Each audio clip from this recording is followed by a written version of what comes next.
saya juga mau sharing ke teman-teman. Kalau teknik perkapalan itu enggak selamanya pekerjaannya itu dekat laut, enggak juga. Bahkan di Jakarta Selatan aja ada beberapa perusahaan perkapalan. Di Depok aja juga ada beberapa.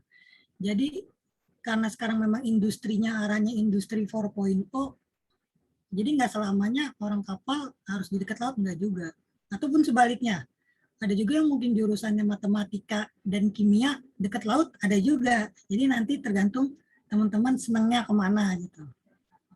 Kalau main kerja dekat-dekat perkapalan banyak di Jakarta Selatan atau di sekitar Depok juga ada. Oke, kita mulai ya. Kita switch dulu. Saya switch ya. Supply setting. Swap. Oke. Jadi di sini saya ingin disclaimer dulu. Saya mohon maaf. Kan kemarin saya bilang bahwa saya ini paling banyak kasih 7 poin penting ya. Saya nggak mau banyak-banyak bercerita. Tapi untuk kasus ship type ini, saya coret 7-nya nih. Ada 17 poin penting. Kenapa 17 poin penting? Karena pas saya baca bukunya Profesor Dokum, ini informasinya penting juga, jangan dibuang, sayang gitu. Kalian perlu gitu. Jadi, dan satu sisi juga ketika saya lihat hasil rangkuman kalian, itu rangkumannya padat-padat semua itu. Berarti kan kalian menulis sesuatu yang penting menurut kalian ya. Dan menurut saya pun juga itu penting dan kalian harus tahu gitu. Jadi ini saya disclaimer, saya mohon maaf, saya melanggar aturan saya sendiri nih. Padahal selama ini saya nggak pernah melanggar aturan, tapi khusus ship type ini slide-nya agak banyak nih, sampai 17 lebih lah.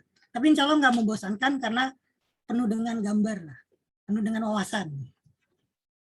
Oke, jadi untuk poin pertama, dari bukunya Profesor Dokum ya. Sini baik sekali Profesor Dokum menyinggung bahwa teknologi perkapalan itu mulai berkembang pesat ketika setelah Perang Dunia Kedua. Jadi setelah itu perdagangan di dunia ini mulai terbuka lah. Atau bahkan gini, efek dari Perang Dunia itu biasanya muncul teknologi baru. Sehingga teknologi itu bisa dimanfaatkan, terutama di perkapalan. Jadi kalau sekedar informasi teman-teman tahu, mulainya Perang Dunia tahun baru itu tanggal 1 September ya, tahun 39, lalu selesainya tahun 45.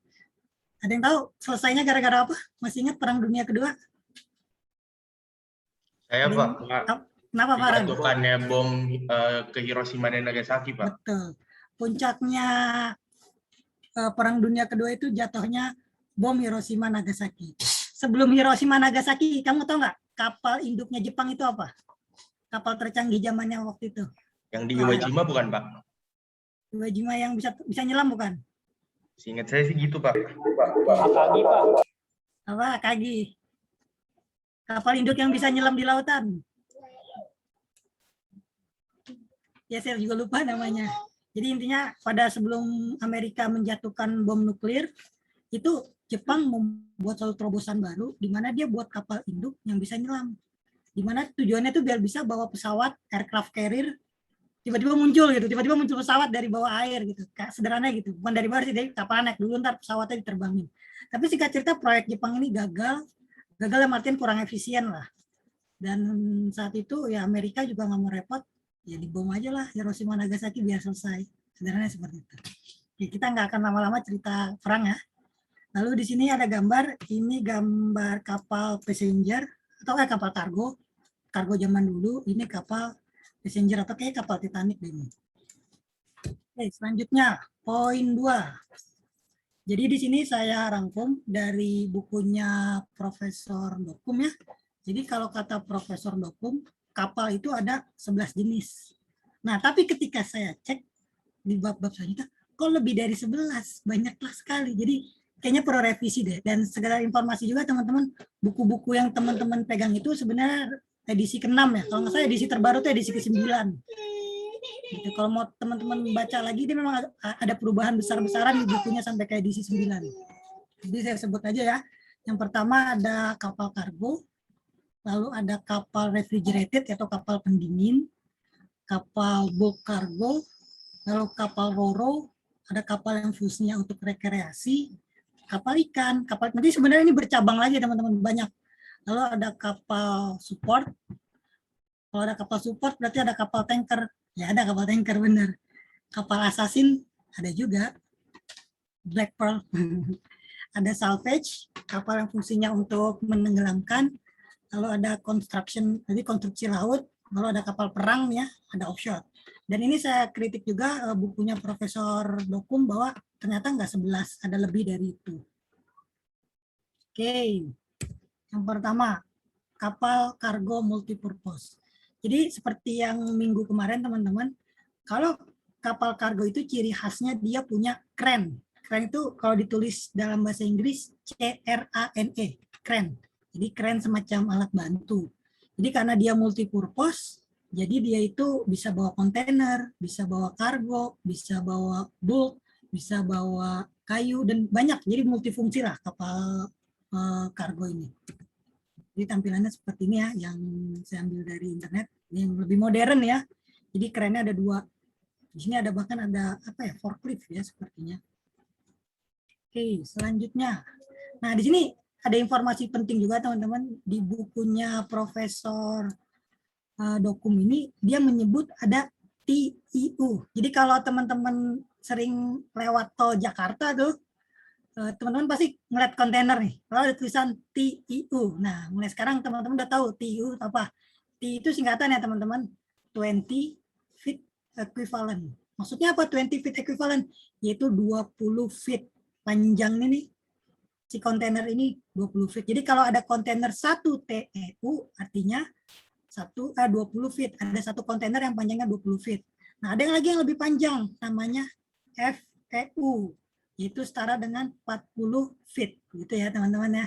Nah, lalu fakta menariknya, jadi kapal itu bahkan satuannya ada yang TIU. Jadi misalnya ada kapal kontainer, beberapa orang di kapal bilang kapal ini 1000 TIU. Nah, artinya apa 1000 TIU? Artinya kapal itu bisa mengangkut 1000 kontainer. Kalau misalnya ada lagi orang bilang kapal ini 4000 FEU. Oh, berarti dia bisa mengangkat 4000 kontainer yang standarnya 40 feet.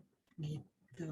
Jadi sekarang udah mulai engah ya ketika di jalan ngeliat kontainer, ada istilah TIU, ada istilah VU, itu apa artinya? Jadi itu adalah panjang ya, bukan lebar, bukan tinggi, hati-hati. Oke, slide selanjutnya. Nah, jadi ini ada kapal kontainer terbesar di dunia ya, namanya AMM Algeciras. Nah, di situ nih kapasitasnya 24.000 TIU. Artinya apa? Kapal ini bisa mengangkat 24.000 kontainer, teman-teman. Ini bayangin nih, ini kapal takbut, jadi manusia tuh kecil siprit nih. Jadi ini bukan kapal mainan ya, ini bisa banyak orang, jadi ini besar banget nih kapal ini. Kalau nggak salah panjangnya hampir 400 meter apa kalau nggak salah. Dan nggak bisa masuk Indonesia kayaknya. Oke, selanjutnya ada namanya container feeder. Nah, container feeder ini adalah kapal kontainer, tapi dia kecil ukurannya. Jadi untuk feeder, istilahnya itu untuk daerah-daerah terpencil. Dan kalau menurut saya pribadi, kapal kontainer feeder ini sangat dibutuhkan oleh negeri ini. Kenapa? Karena negeri ini ya banyak sungai-sungai yang besar, kita banyak laut-laut, kita terhubung lah antar pulau itu. Satu sisi kita ini masih patokannya sama Tanjung Priok gitu. Ada beberapa pelabuhan lagi, tapi ketika kita ingin distribusi ke tempat-tempat kecil, menurut saya kontainer feeder ini sangat efektif ke depannya buat Indonesia. Oke. Nah, lalu juga ada istilah baru nih ya buat teman-teman. Kalau ada istilah Panamax ship, berarti itu kapalnya itu, saya cek nih ya. Panamax ini lebarnya 32 meter. Lalu ada pos Panamax itu 49 meter, tenang aja nggak usah dihafal, cukup ditahu aja gitu ya. Lalu ada Suezmax, jadi ada Panamax, pos Panamax, pos Panamax. Jadi ini spesifikasi suatu kapal ini ketika ingin mengarungi daerah Panamax. Nah, apa sih Panamax itu gitu ya? Penasaran gitu ya. Jadi Panamax ini merupakan hasil rekayasa engineering ya teman-teman. Jadi seperti ini contohnya. Jadi misalnya ada kapal nih, ingin melewati Atlantic Ocean dan Pacific Ocean. Kan dia logikanya harus muter nih. Nah muter ini kan sangat pemborosan ya, atau muter laut atas lah. Repot lah, atau muter ke Indonesia belakang repot. Jadi ini hasil rekayasa engineering di mana dia tuh antara Costa Rica dan Kolombia. Jadi ini Panama. Panama tuh kanal ya teman-teman. Jadi dibuat sebuah kanal supaya kapal ini bisa langsung loss gitu. Jadi misal dari Brazil ingin kirim logistik ke Kanada. Jadi kan enaknya kan kalau misalnya kirim ke sini nggak mesti muter ke bawah, tapi muter lewat Panama. Nah makanya di sini ada standar Panama. Nah Panama ini sebenarnya nama daerah. Jadi kalau tadi kemarin teman-teman ada yang pengen istilah Selat Sunda, apa Selat Sunda itu harus bayar, ya suatu saat mungkin ada Sunda Max kali ya. Bisa jadi. Jadi istilah-istilah sesuai daerahnya ya. Jadi seperti itu teman-teman. Kita sekarang selanjutnya. Nah, tadi ada multipurpose cargo, sekarang ada heavy cargo. Nah, bedanya apa dengan multipurpose? Kalau heavy cargo, dia memang didesain untuk berat yang sangat ekstrim. Bahkan kalau saya pernah lihat realnya, dia benar-benar kapalnya tenggelam semua. Cuma sisa bangunan yang mau dibawa gitu. Jadi di sini ada contohnya, dia bisa bawa barang-barang berat yang sini ya.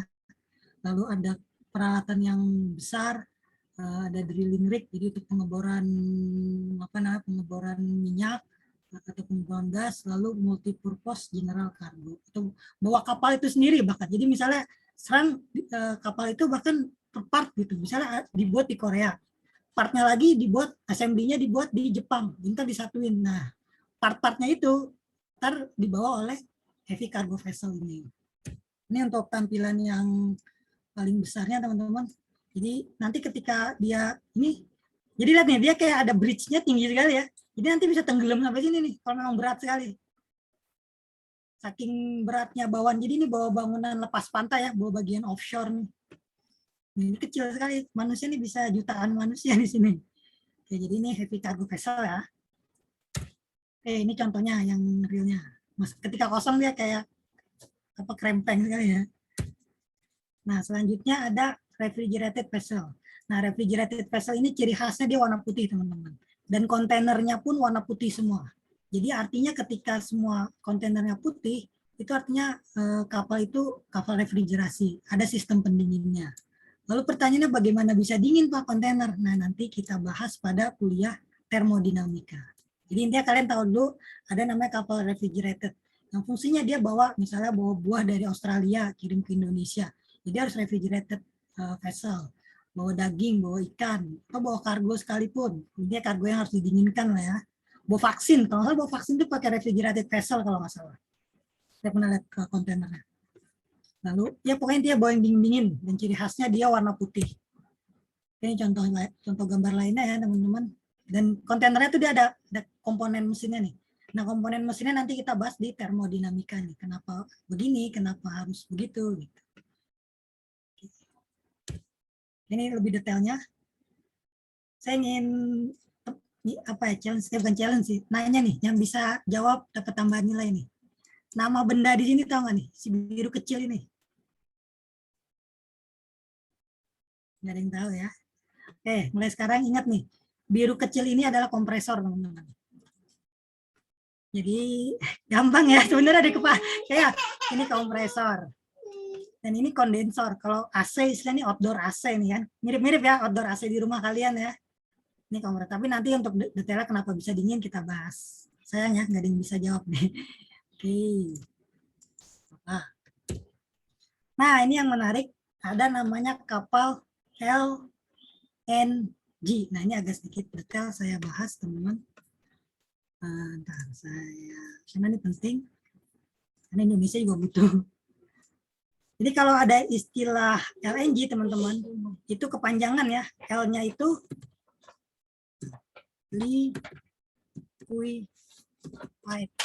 liquefied natural gas.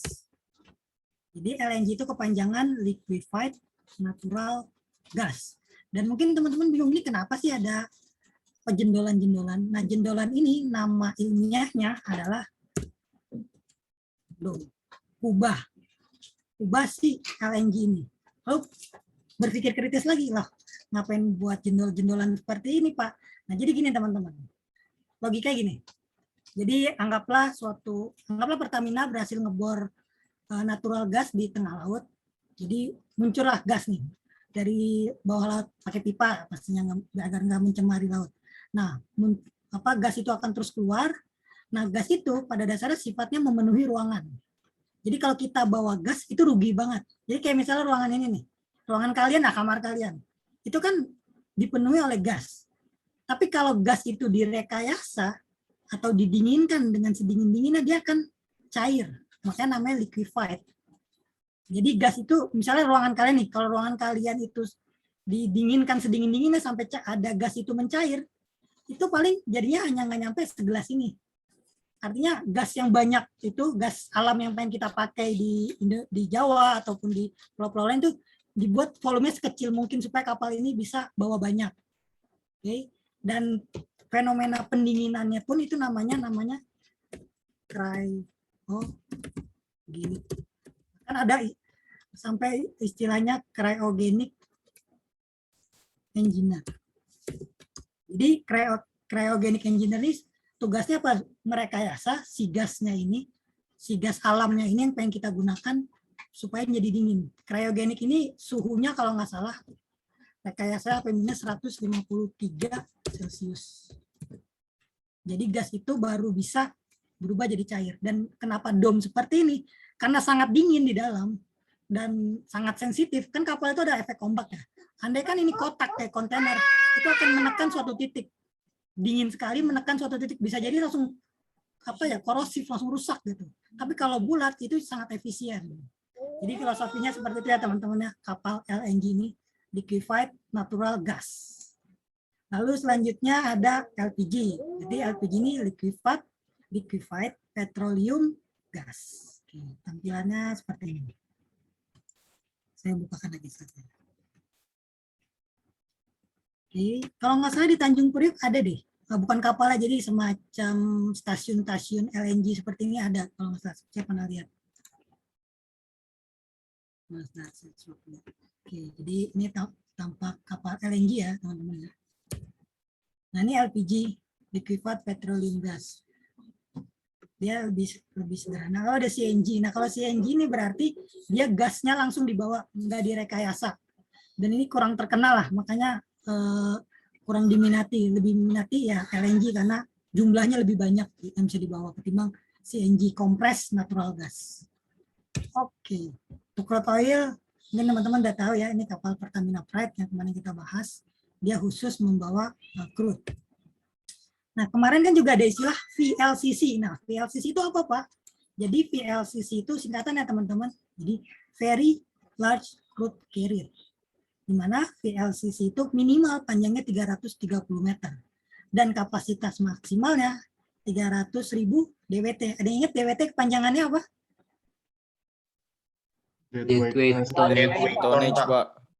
Oke, berarti udah pada jago semua ya. Jadi ada keroyokan mana? nggak apa-apa, ada VLCC, ada ULCC, Ultra Large Crude Oil. Dia lebih besar lagi nih, 415. Oke. Lalu ada Aframax juga. Jadi ini ada ukuran-ukurannya. Dan tenang aja teman-teman nggak usah dihafal beginian mah. Cukup tahu aja kalau ternyata ULCC yang paling besar. Yang paling minim itu coastal tanker. Minim aja 200 meter, 2 kali lapangan bola. Oke, sekarang kita lanjut ya. Poin 9. Nah, sekarang ada namanya chemical tanker. Nah, chemical tanker ini sorry teman-teman, mic-nya tolong dimatikan ya. Edward. Udah, Pak. Oke, siap. Farhan. Karena kalau online nih kepotong-potong kalau ada ngomong. Oke, jadi selanjutnya ada chemical tanker ya teman-teman. Nah, ciri khas chemical tanker itu dia pipingnya banyak. Jadi dan fungsi dari chemical tanker ini dia hanya membawa zat-zat kimia baik itu alkohol, oil, jadi semua yang berhubungan dengan zat-zat kimia. Dan kalau ngeliat kapal chemical tanker ini, saya ingat filmnya Escape Plan. Teman-teman ada yang pernah nonton Escape Plan, teman-teman? Belum ada yang nonton Escape Plan? Yang kalau nonton Pak. Tahu Pak. Nonton Pak. Aris pernah nonton ya? Tahu. Kapal yang di Escape Plan itu kapal apa, Aris? tahu Pak. Hah? Kurang tahu untuk Dia kapal tanker, tapi kapal tankernya direkayasa buat penjara ya. Jadi kalau teman-teman yang belum nonton Escape Plan yang pertama, teman-teman wajib nonton habis ini nih. Jadi akan shock, wah ternyata ada penjara kapal, kapal penjara. Jadi seperti itu. Jadi tampilannya mirip sekali dengan kapal yang di Escape Plan, di mana ciri khas chemical tanker ini pipingnya banyak, sistem perpipaannya banyak karena di dalamnya zat-zat yang unik. Ketika zat-zat yang unik, ya berarti sistemnya pun harus unik juga. Jadi kalau misalnya harus dingin sekali kah, harus panas sekali kah, harus RH-nya berapa. Jadi memang dikondisikan kalau chemical tanker ini. Oke, kita lanjut. Oke, selanjutnya ada bulk carrier. Nah, bulk carrier ini sebenarnya tampilannya mirip sama kargo ya, teman-teman. Dia ada kerennya. Tapi yang membedakan bulk carrier dengan kargo, dia ada nih kotak ini. Ada yang tahu kotak ini apa? Oke, nggak ada, nggak apa-apa. Ini namanya palka, teman-teman. Lubang palka. Jadi semacamnya kotak biasa. Jadi kan kalau bulk itu kan kita misalnya pengen bawa batu bara nih, kol. Jadi batu bara itu supaya gampang masuk, kan nggak usah masukin kontainer satu-satu repot. Mending langsung masukin sekali, jebret banyak gitu. Nah, jadi semacam palka yang bisa kebuka. Jadi lebih sederhana tampilannya ya. Jadi dia memang khusus membawa batu bara, apa nih, ore itu semacam kerikil-kerikil yang ada mineralnya ya. Jadi semacam itulah, dia bawa material metal, jadi bulk carrier ini. Oke. Selanjutnya, nah ini ada kapal tongkang ya teman-teman ya, atau kalau istilah lainnya, jadi kadang-kadang di apa orang-orang kapal ada yang bilang nih kapal tongkang, ada yang bilang ponton, kurang lebih sama. Dan dia termasuk kategori bulk juga, bulk carrier. Dia bawa bulk nih, bawa si batu bara ini. Lalu ini ada takbut yang dorong. Tapi kapal ini dia nggak ada propeller ya teman-teman ya, jadi cuma fungsinya ya hanya dorong, hanya ngangkut doang, didorong sama si kapal takbut ini. Nah, nomor 11, ini adalah kapal RoRo, singkatan dari roll on dan roll off. Fungsinya apa? Jadi untuk biasanya salah satunya untuk car carrier, atau nama lainnya sebenarnya car carrier. Jadi intinya dia ada palka yang besar di apa namanya bagian belakang di stemnya ini, di mana dia bisa buka. Dan kalau teman-teman yang tinggal di daerah pesisir itu bahkan ada kapal roro yang depan belakangnya itu bisa buka. Jadi misalnya mobil masuk di sini, nyampe di sana di ujung sini nih, yang depannya kebuka. Jadi ada yang seperti itu. Keren itu. Dan itu kayak belum terlalu terkenal lah di Indonesia. Oke, ini kapal roro. Ini kapal roronya kayaknya multipurpose nih, dia bawa kontainer juga nih. Di depan, di belakang dia bawa mobil juga. Jadi nggak mau rugi lah nih, ini desainernya nih. Banyak nih jenis-jenis kapal ya. 12, nah ini yang menarik nih, mungkin jarang melihat. Ini adalah kapal livestock carrier teman-teman. Dari katanya livestock, berarti dia bawa benda hidup. Benda hidupnya apa? Ya dia bawa binatang. Jadi biasanya bawa sapi, bawa domba, bawa kambing. Supaya apa? Misalnya kalau lagi Idul Adha, kan teman-teman nggak pernah pikir ya, ini kambing di rumah saya datang dari mana nih? Apakah dia menyeberang laut sendiri atau dimasukin kontainer? Ya enggak. Jadi memang ada kapal khusus untuk membawa binatang-binatang hidup seperti ini, yaitu livestock carrier. Nah, ngomongin soal livestock carrier, saya sebenarnya teringat di filmnya Jurassic Park. Teman-teman ada yang ingat nggak Jurassic Park yang terbaru itu T-Rex-nya dimasukin kapal apa? Jurassic World kali Pak yang baru. Jurassic World, ya Jurassic World, sorry. Fajar, kamu ingat nggak T-Rex-nya itu dimasukin kapal apa, Fajar? Dimasukin kayak bull carrier Pak, tapi bukan kayak gini Pak. Oke, kurang tepat. Dia dimasukin kapal Roro. Kamu ingat kan kalau pas T-Rex-nya dimasukin kan dia lewat semacam palka besar kan di belakang ya? Iya lewat belakang Pak. Nah, itu Yeah. kategorinya kapal Roro. Kalau mau sayang sama T-Rex, ya harus masukinnya kapal kapal livestock, nggak bercanda-bercanda. Jadi intinya livestock itu memang didesain untuk membawa hewan-hewan teman-teman. Dan kapal ini sangat wangi lah. Negatifnya wangi, bau bau sekali kapal ini. Udah kecium dari jarak berapa sekilo juga udah kecium. Karena ya bawa ribuan sapi, bayangin. Empat-empatan di sana sapi. Oke. Ini juga ada foto kecelakaan nih. Di kapal livestocknya terbalik nih teman-teman. Ini ada sapi nih, galau nih. Mau Idul Adha nih. Kebalik, ini kondisi ekstrim. Sekedar informasi aja.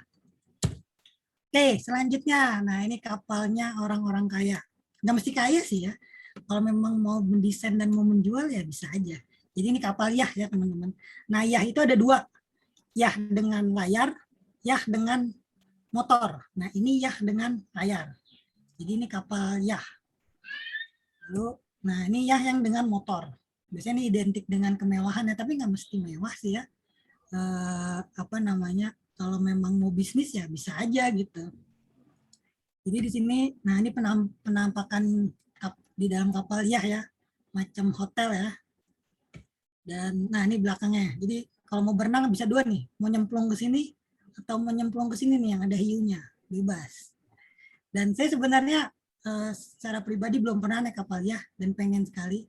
Dan niatnya pengen naik yahnya ini gratis. Gimana caranya gratis?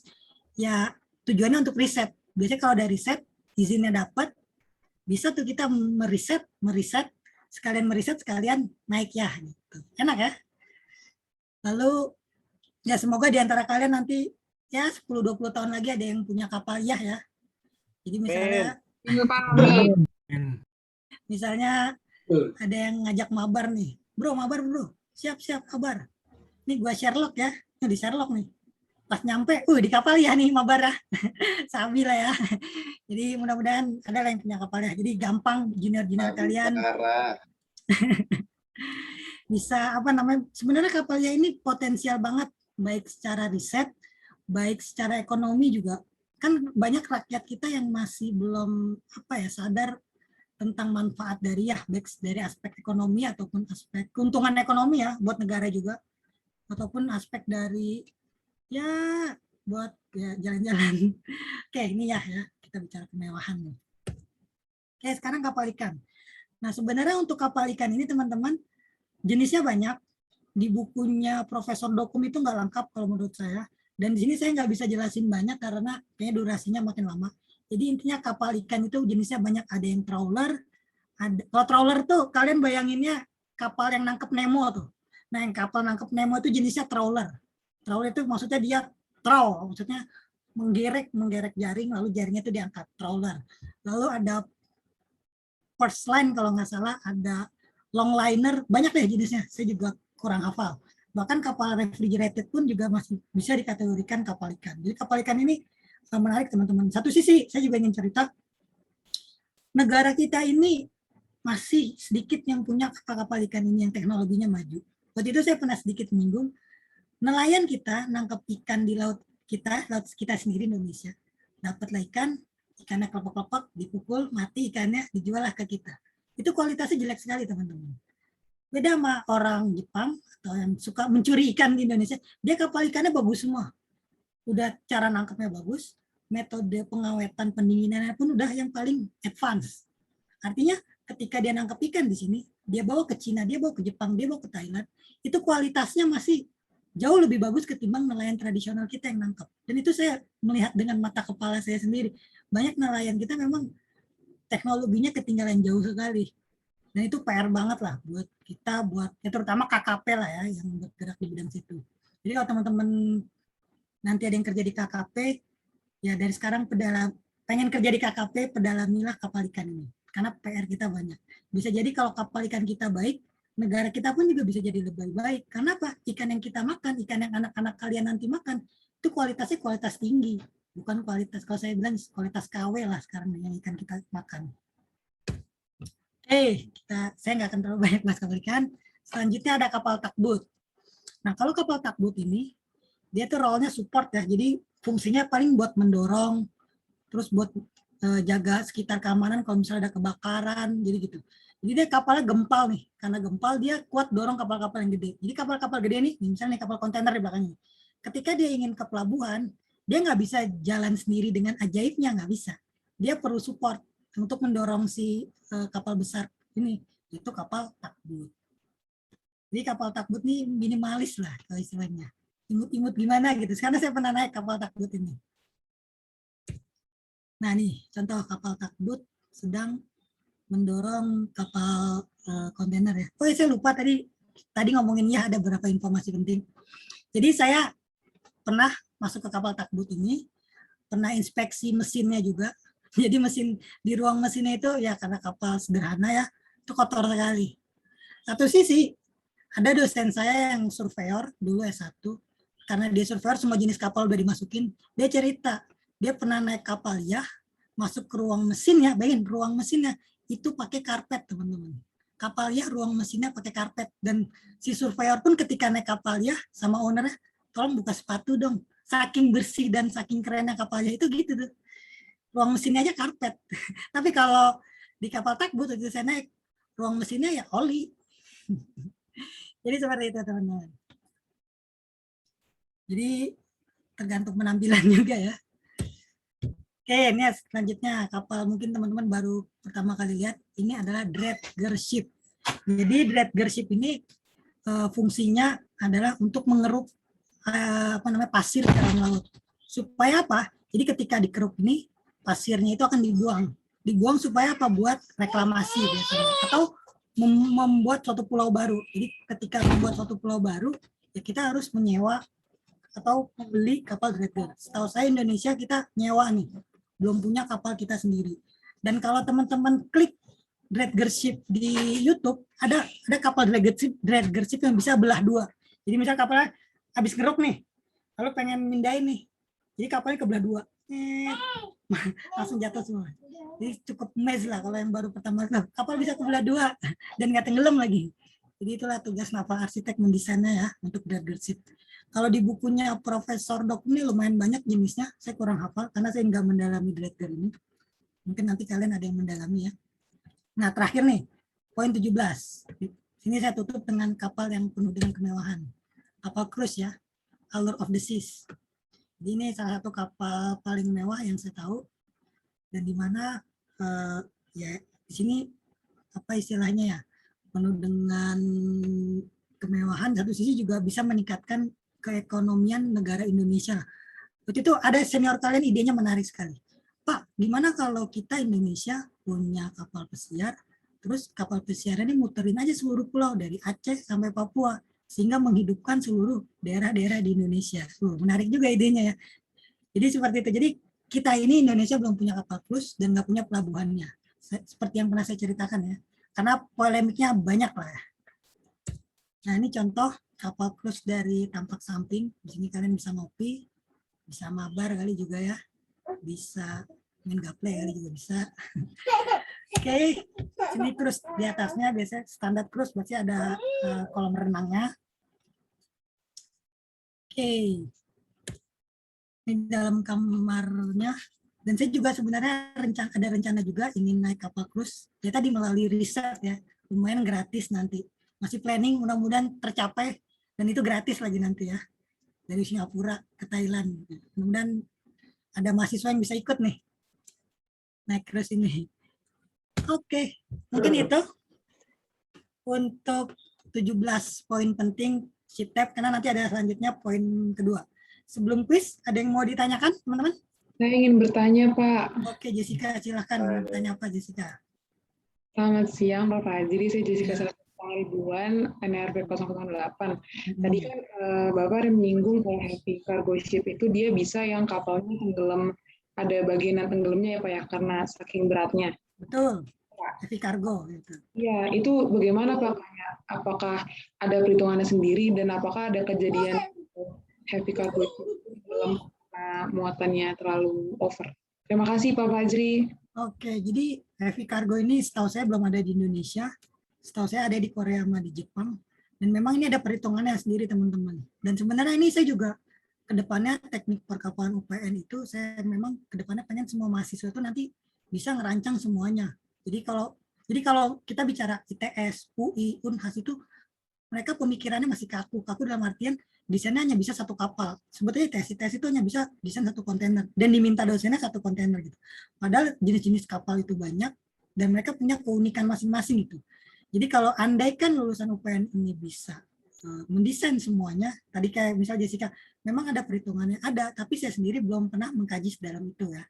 Dan makanya nanti perlu bantuan kalian semua apabila memang nanti terjadi, misalnya ada nih Jessica berhasil menghitung beban total dari kapal heavy cargo ini sehingga heavy cargo ini bisa nggak tenggelam. Nanti bisa jadi masukan dan kedepannya bisa jadi silabus baru buat teknik perkapalan. Jadi seperti itu teman-teman. Gitu Jessica, ada perhitungannya pasti, nggak mungkin nggak ada.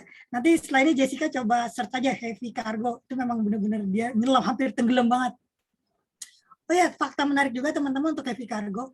Ada juga heavy cargo yang nanti bisa kebalik. Sorry. Maksudnya kebalik itu, jadi misalnya gini nih. Nanti kebaliknya dia bisa begini langsung.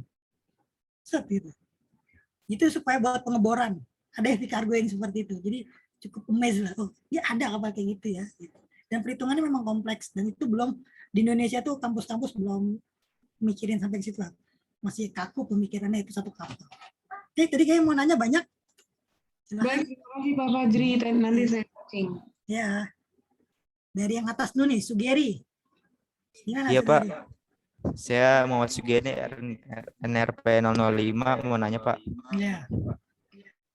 Itu kan kalau nggak salah di kapal peti kemas kecepatannya melebihi 22 knot ya Pak. 22 knot Nah, kenceng juga. Iya, 1 knotnya itu berapa kilometer Pak? Oke, pertanyaan baik ini antara ngetes atau nanya nih ya. Nanya Pak, saya nggak tahu asli Pak. Oke. Ini filosofi 1 knot ya teman-teman ya. Nih, saya biar teman-teman nempel nih. Bagus pertanyaan. Nggak apa-apa. Mau ngetes juga nggak apa-apa Sugeri. 1 knot. Nah, 1 knot itu apa? 1 knot itu dia setara dengan 1 mil per, kalau nggak salah, per jam. Kalau nggak salah. Saya lupa bawahnya antara jam atau kayaknya per jam deh. Nah itu setara lagi kalau misalnya umum dia 2,45 meter per second.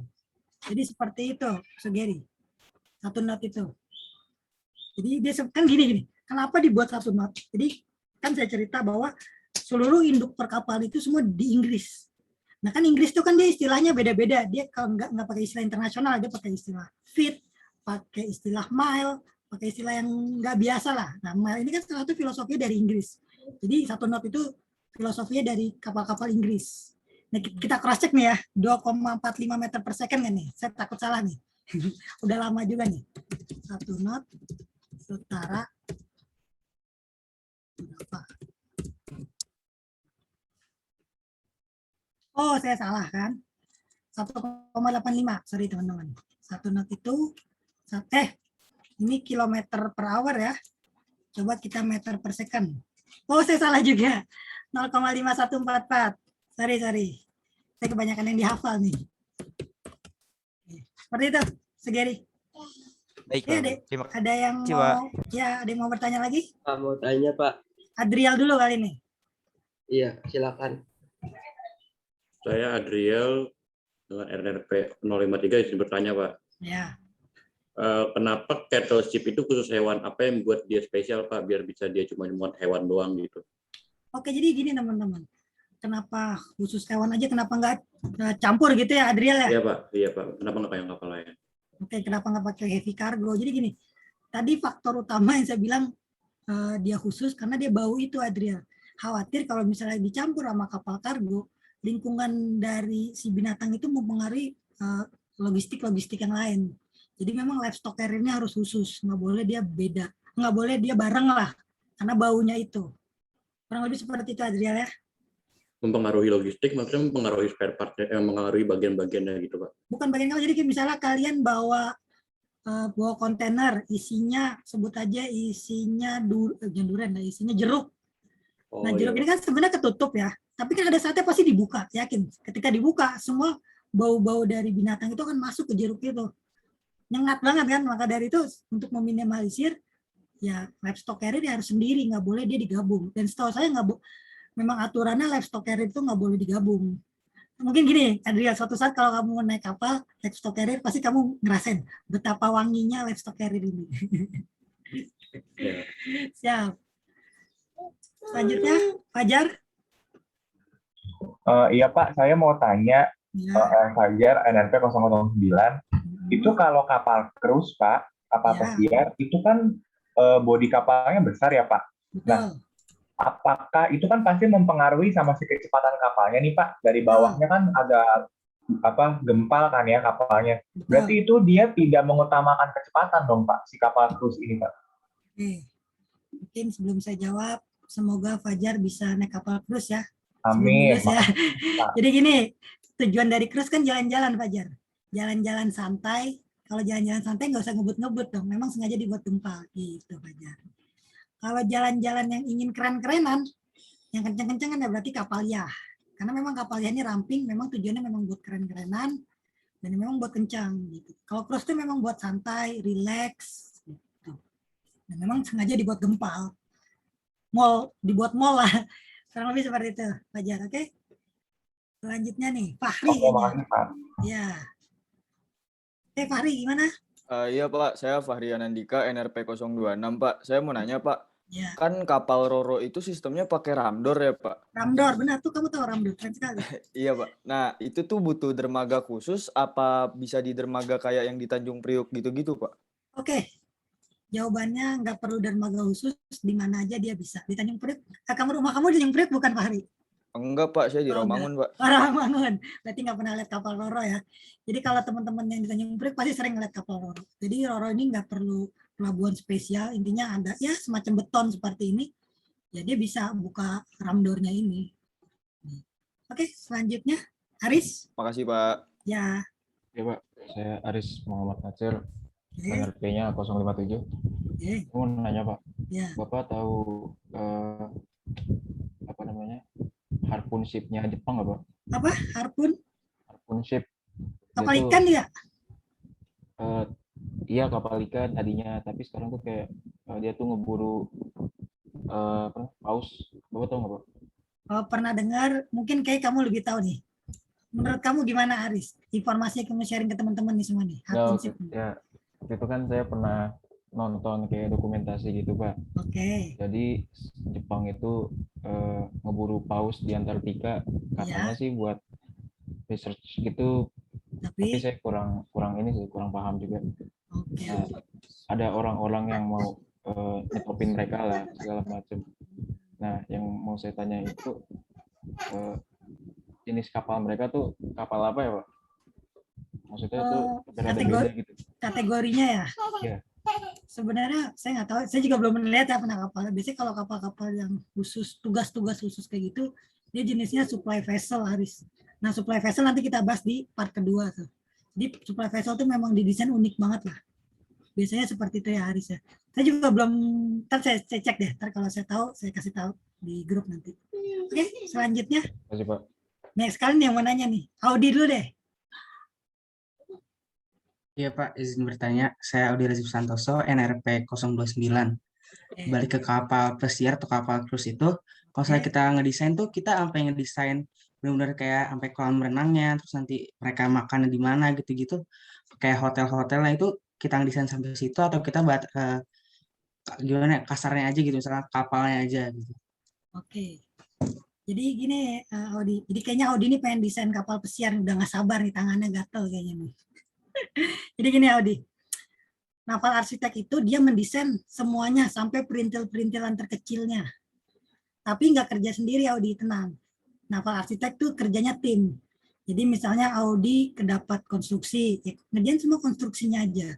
Dan konstruksi pun ada timnya lagi. Nanti ada Audi dapat tim, misalnya timnya general arrangement aja. Ada tim yang ngerjain landspan aja. Jadi nanti ada tim Audi. Dan memang kita harus jelas ya namanya naval arsitek, desainnya pun sampai perintil. Lebih tepatnya sebenarnya saya pernah pengalaman juga lihat desain real kapal itu, memang desainnya banyak berlembar-lembar sampai ratusan lembar lah satu kapal itu. Itu pengadaan kapal patroli saya ingat sekali. Jadi desainnya tuh spesifik banget sampai cara ngelasnya aja ada di situ. Harus ngelasnya begini, kalau nggak begini nanti harus direvisi si tukang ngelasnya. Jadi seperti itu Audi. Semuanya sampai terkecil-kecilnya. Sampai kalau lampu ini mungkin kalian juga nanti yang mikirin nih, lampunya merek apa nih, Hanox kah atau Philips? Oke, bagus Audi. Selanjutnya. Baik Pak, terima kasih. Palah, ini banyak sekali yang bertanya di nggak kuis-kuis kayaknya. Mau tanya Pak. Iya Palah. Kan di kapal itu kan ada yang namanya berat mati ya Pak. berat yang diangkut sama kapal. Oke, DWT. Terus ya di kapal itu ada yang namanya displacement juga, yang Ada displacement. tempat untuk airnya. Nah itu displacement itu masuk ke hitungan berat mati atau enggak, Pak? Oke, saya kasih analogi seperti ini, Pak. Displacement sama DWT itu mereka pendekatannya beda. Jadi kalau displacement itu dia perhitungannya supaya kapal itu bisa ngapung. Tapi kalau DWT itu kapasitas berat total yang bisa dimasukin ke kapal. Jadi pendekatannya beda, Pak. Jadi seperti itu ya, Pak ya. Nanti gini, pasti kalian nanti pas kuliah-kuliah selanjutnya ketika ngitung langsung akan ngeh nih. Bedanya displacement sama DWT itu akan ngeh banget lah. Ini kayak misalnya di sini hanya gambaran awal aja. Oke, selanjutnya Wahyu. Assalamualaikum Pak, saya Wahyu Ali Waalaikumsalam. dengan NIP 004, izin bertanya. Ya. Kalau dari buku Profesor Dokum itu kan sejarah kapal itu kan dibuat dan dikembanginnya itu kan awal abad ke-18. Nah, terus berkembang pesatnya juga setelah Perang Dunia Kedua. Nah, tapi Ali juga pernah baca ya, pernah nonton YouTube gitu tentang sejarah perkembangan kapal. Nah, katanya kapal itu pernah dibuat juga pada abad 16 sama orang Inggris gitu. Di mana ya, lupa lu juga. Katanya yang dibuat itu kapal selam ya. Jadi menurut Bapak, setahu Bapak aja gitu ya, sejarah perkembangan kapal itu bagaimana, Pak? Terima kasih. Oke, kalau menurut saya kapal itu benar-benar maju, maksudnya benar-benar diperhatikan itu sejak zaman Viking sih ya. Atau bahkan Indonesia pun juga sebenarnya teknologi kapalnya pernah ditakuti dan disegani ketika di zaman Majapahit, teman-teman. Ketika di Majapahit, orang tuh pada takut sama kapal-kapal Indonesia karena kita terdepan teknologinya. Tapi sekarang 2021 ya kita ketinggalan, banyak sekali ketinggalannya. Makanya saya bilang PR kita banyak, kurang lebih seperti itu. Jadi kalau ditanya awal mulanya mulai banyak digunakan kapal laut tuh mulai dari zamannya Viking, seingat saya ya. Di sini saya disclaimer, saya bukan pakar sejarah nih ya. Oke, kita ya. Baik, terima kasih Pak. Oke, selanjutnya Erlangga. Saya Erlangga, Pak. NFP 018, izin bertanya. Ukuran kontainer itu cuma 20 sama 40 doang, Pak? Atau ada yang lebih besar atau ada yang lebih kecil lagi, Pak, dari itu, Pak? Oke, pemikiran yang kritis juga nih, bagus nih. Nah, jadi gini teman-teman, ini sebenarnya hasil kesepakatan seluruh orang-orang kapal di dunia, dan nggak mungkin ada lebih dari itu. Kenapa ketika ada lebih, misalnya Erlangga mau buat ide nih, saya mau buat 60 feet nih, jadi SEU gitu ya. SEU nih dibuat Erlangga. Nah, nanti problematik di kapal kontainer yang nggak cocok. Jadi ini kesepakatan aja Erlangga.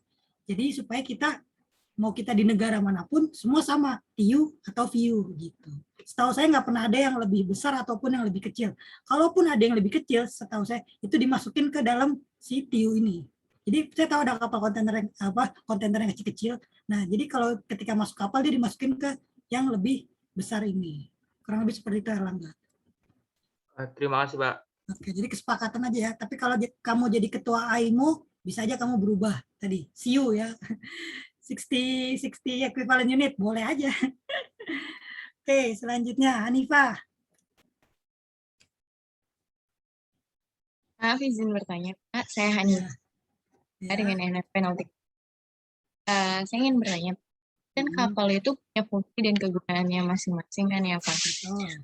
Pernah nggak sih Pak ada kapal dialihfungsikan kayak yang tadinya kapal apa jadi apa begitu, dan bisa nggak? Oke, pertanyaan yang bagus sekali Hanifah. Jawabannya pernah ada dan itu real nyata ada di lapangan. Jadi banyak kapal-kapal yang dialihfungsikan teman-teman.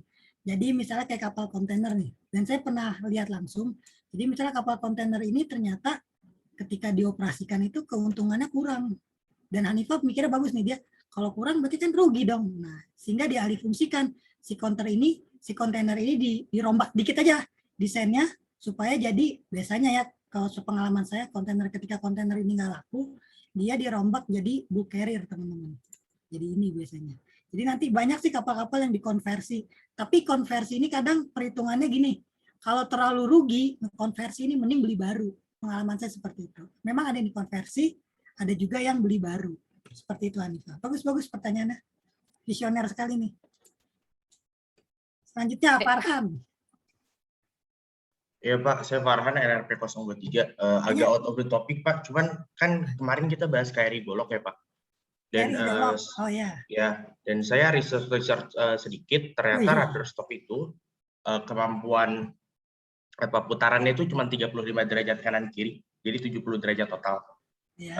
Terus KRI Golok itu kan pakai bahan turunan plastik polimer, dan dia punya komposit karbon, dan dia itu punya kecepatan 28 knots maksimal, dan kecepatan jelajahnya kalau saya nggak salah ingat 16. Pertanyaan saya Pak, kan kalau kapal KRI Golok kan dibuat tajam biar bisa mecah ombak. Artinya kan dia harus mecah dua resisten sekaligus, resisten air sama resisten udara. Sementara plastik itu nggak begitu tahan friction Pak. Harusnya bukannya kalau mereka pakai plastik pecah gara-gara kena friction dari air sama udara itu Pak. Ditambah kan kalau air itu frictionnya harusnya lebih gede daripada udara Pak. Terima kasih.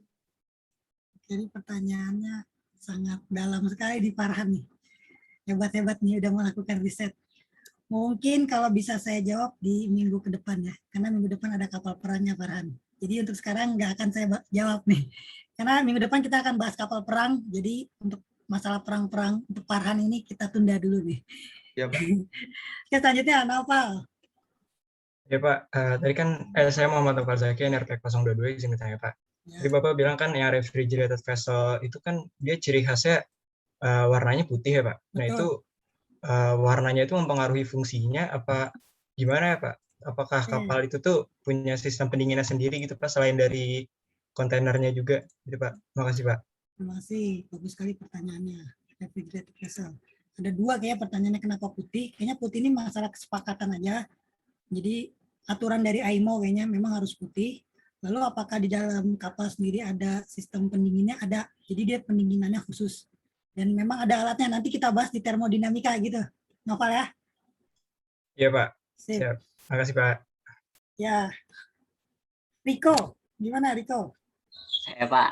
Ya. Saya mau nanya Pak. Kan dari semua jenis kapal ini Pak, yang paling susah didesain itu apa sih Pak? Terus juga kan kalau nggak salah juga nanti kan anak UPN dapat tugas akhir suruh ngedesain kapal nih Pak. Desain kapal apa sih Pak yang paling sering dikumpulin sama anak UPN Pak? Oke, pertanyaan bagus nih. Ini kayaknya Riko nih mau atur strategi nih, cari yang paling gampang kayaknya nih. Jadi gini, kalau dibilang susah atau gampangnya itu sebenarnya ya kalau dari S1 ya. Saya bilang gini deh, penyakitnya aja deh. Jadi sebenarnya penyakit anak S1 kebanyakan itu malas aja. Jadi mau kapalnya sesulit ataupun semudah apapun kalau udah malas ya pasti berantakan juga jadinya. Karena gini, kalau saya buka-bukaan aja deh. Kalau mau bicara gampang-gampangan desain kapal, kalau menurut saya paling gampang desain kapal tugboat. Dia kecil, simple, gempal, dan efisien. Dan pasti teman-teman yang dapat nanti misalnya ada tugas kapal tugboat itu lebih mudah ketimbang teman-teman yang dapat misalnya dapat ore carrier, dapat bulk carrier yang lebih besar dan sistemnya lebih kompleks. Namun nanti balik lagi ke orangnya. Kalau orangnya malas, ya lama juga jadinya. Seperti itu Riko. Jadi tenang aja, nggak usah takut. Kayak ini saya dapat paling susah, saya dapat paling gampang. Enggak. Bahkan kan saya bilang ke Riko ya, ke teman-teman semua sini, saya ada planning, semua lulusan UPN, masih planning ya, semua lulusan UPN ini kita bisa desain semua jenis kapal. Planning tuh. Jadi ibarat kata semua kapal tuh ada di kepala kalian lah. Tapi itu masih ide. Nanti realisasinya masih direncanain. Oke gitu Riko ya. Iya Pak. Ya. Ini makin banyak nih nggak selesai. Terakhir dah satu nih ya. Habis ini kita kuis ya. Dani dah. Dari tadi kayak Dani mau ngomong nih. Terakhir Dani ya. Sorry ini udah lama nih kita nih. Ya Pak. Saya mau nanya ini dong Pak, yang kapal liar Pak. Tadi kan kata Bapak ada yang layar tuh. Ada yang layar, betul. Nah ini dia bener-bener ngandelin layar dia apa emang ada mesinnya lagi Pak, buat dia Oke. jalan? Sepengalaman yang saya tahu, dia murni layar dan memang tujuannya untuk olahraga sama ya keren-kerenan lah. Istilahnya kayak orang kaya main golf, kan golf itu kayak nggak terlalu keringat. Nah, jadi mau yang lebih keringat ya pakai IAH ini. Jadi olahraga sambil bergaya lah. Biasanya seperti itu. Kapalnya memang murni layar gitu. Memang tujuannya buat olahraga dan Oh, oke Pak. oke sip. Makasih, Pak. Dan ini mau beli kayaknya nih, bentar lagi nih. Besok kan sama Bapak kita. Oke, mungkin itu dulu ya. Sorry nih yang bertanya nggak bisa saya jawab ya. Besok lebih cepat ya, karena udah 14.15 nih. Kuisnya nggak mulai-mulai. Silakan teman-teman nyalain kameranya lagi semua. Siapin alat tulisnya, kertasnya. Kita kuis. Tolong disiapkan, ditulis nama sama NRP-nya. Dan kuisnya close book ya. Ke kuis. Kalau ada yang mau ke WC dulu, saya tungguin.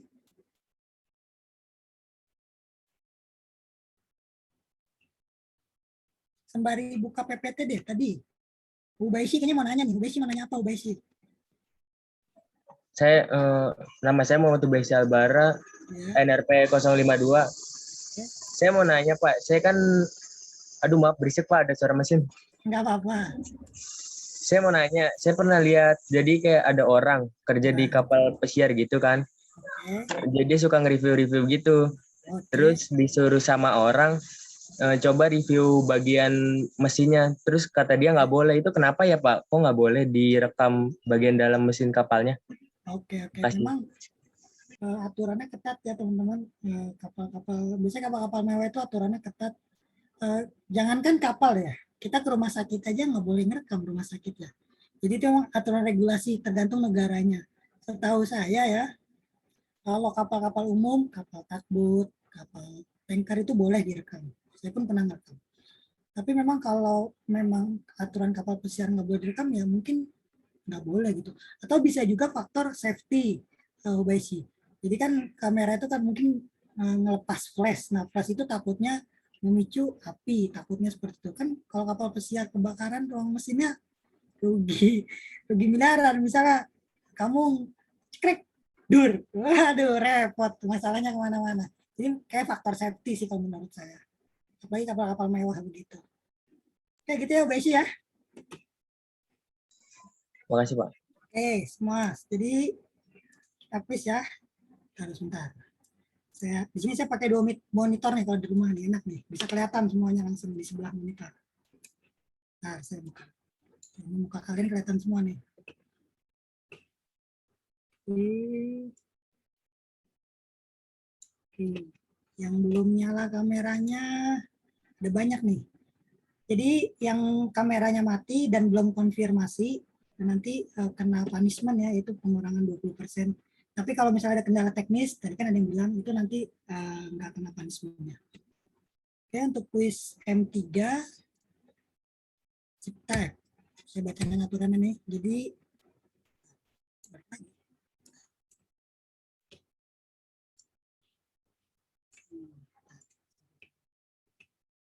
di sini aturan pertama, di sini saya menyediakan kolom acknowledgement, bisa melalui WhatsApp, bisa melalui jawaban kalian langsung.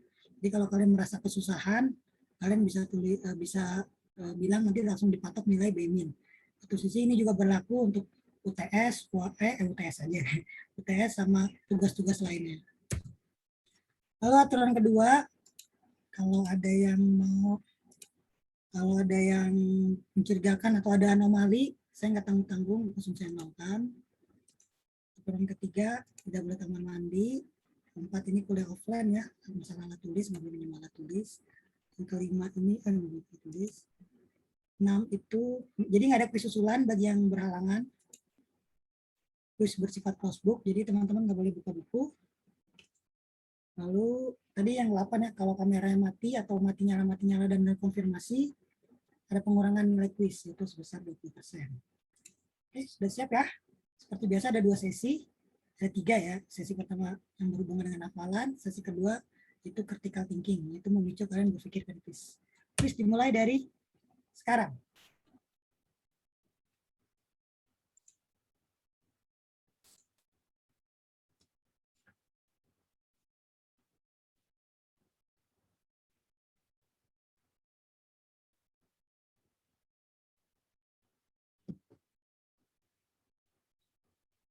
Pak, maaf tidak ada share screen-nya, Pak.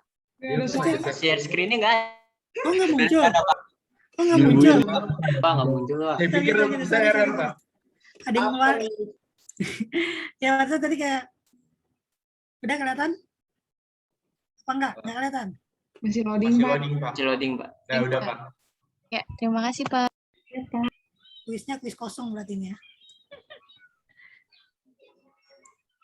Nomor 1 nih ya.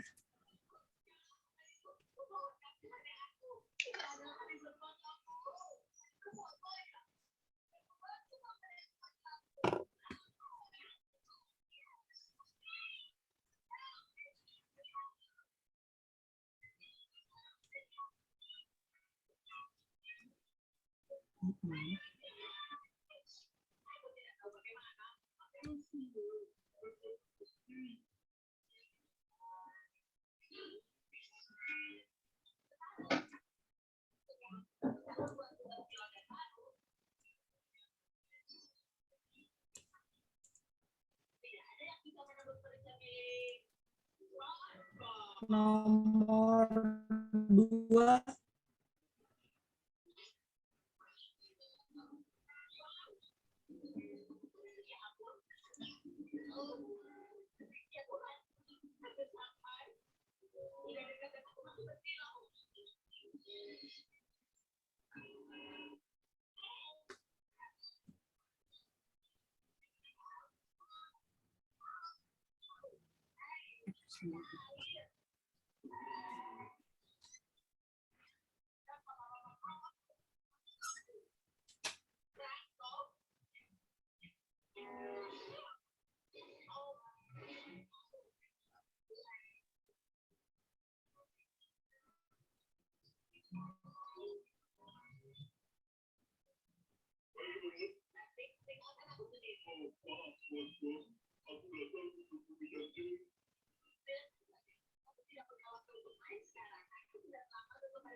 Nomor 4.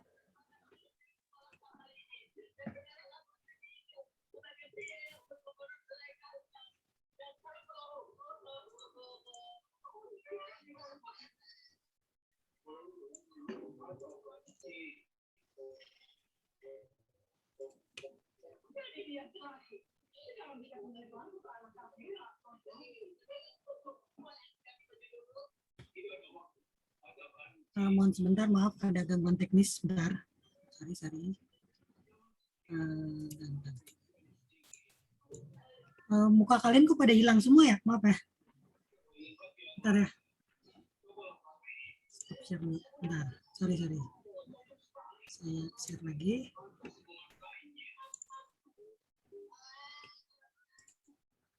Bentar ya.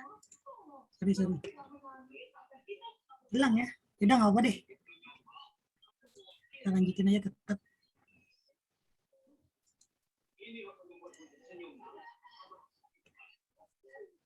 Lompat dari awal.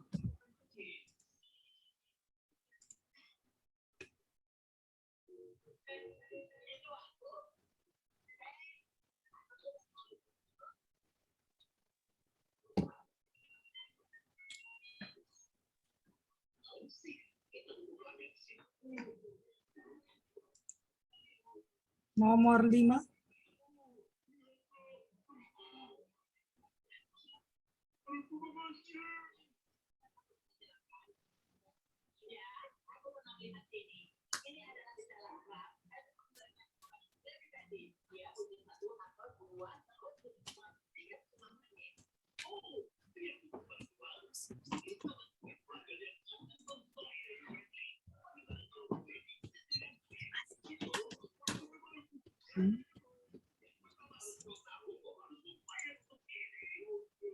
Nomor 6.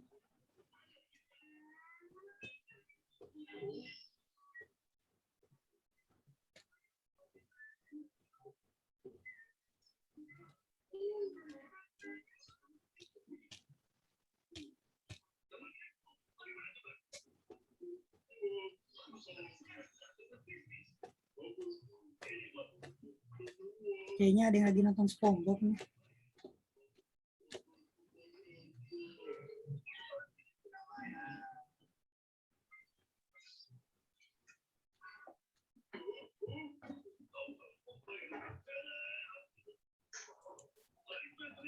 Nomor 7.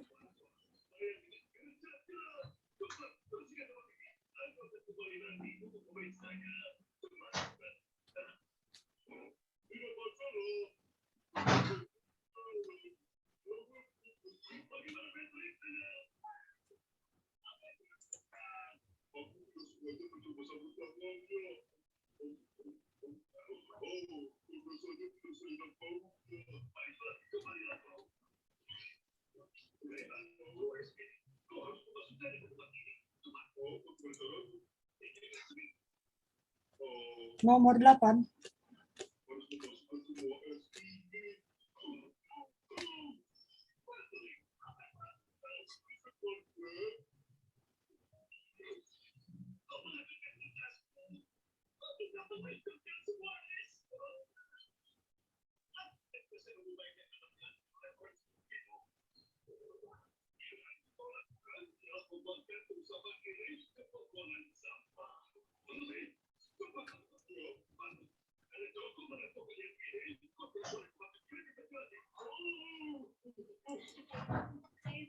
Nomor 9.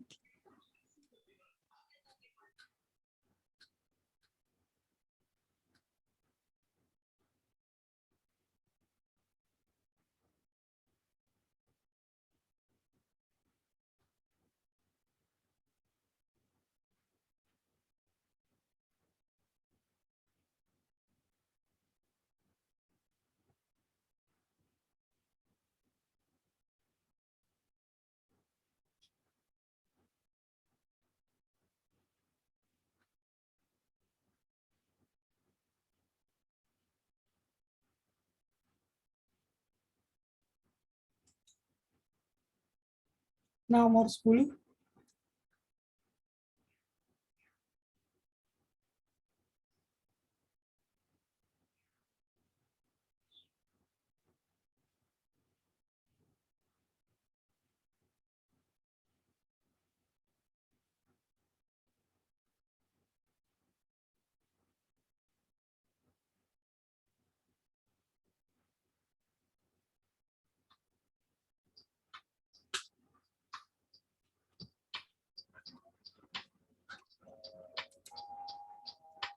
Nomor 11.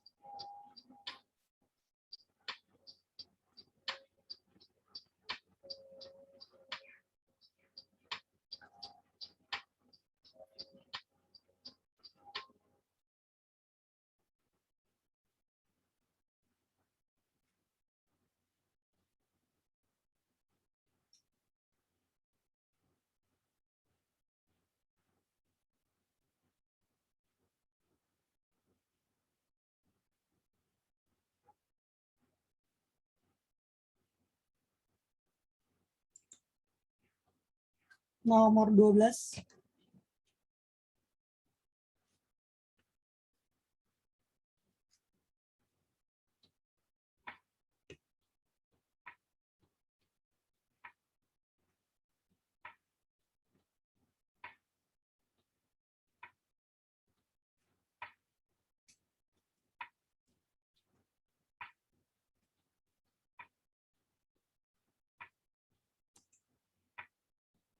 Nomor 13.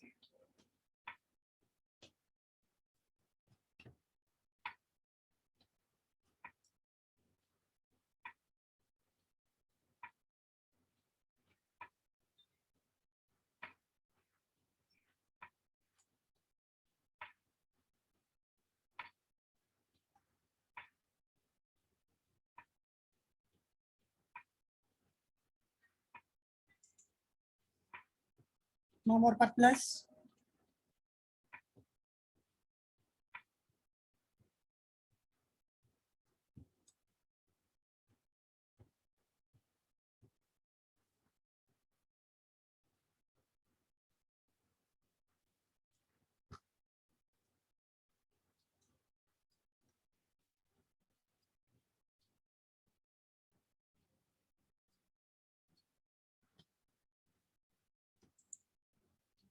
Nomor 15.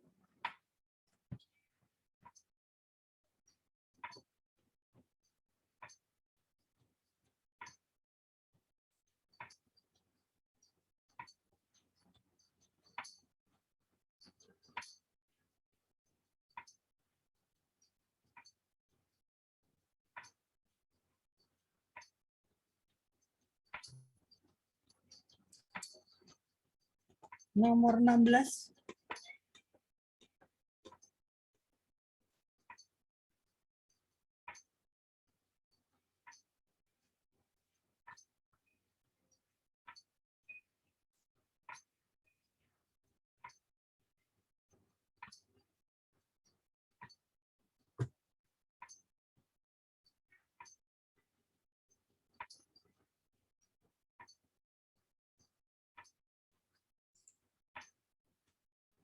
Nomor 17.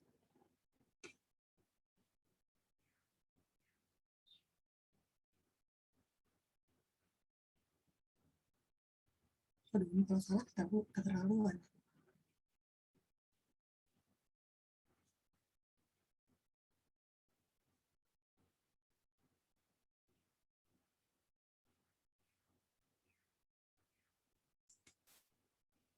Nomor 18.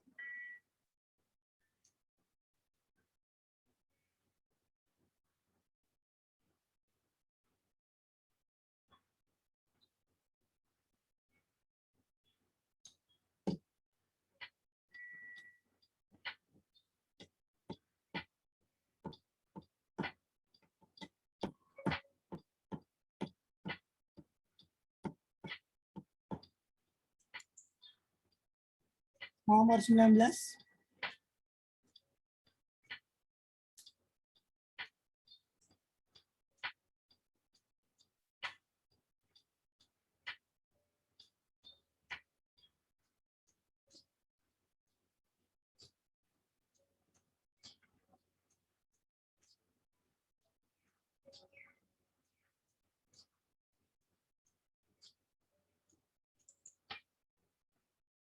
Nomor 20. Nomor terakhir sepertinya. Enggak deh, ada nomor lain.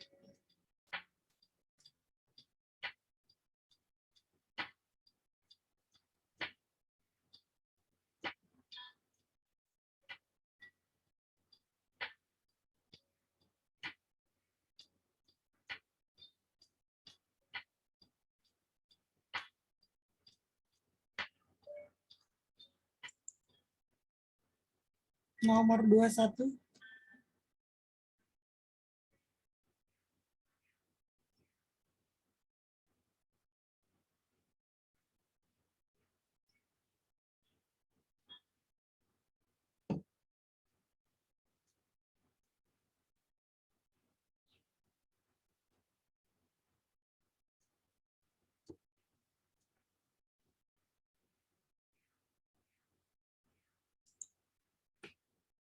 Nomor 22.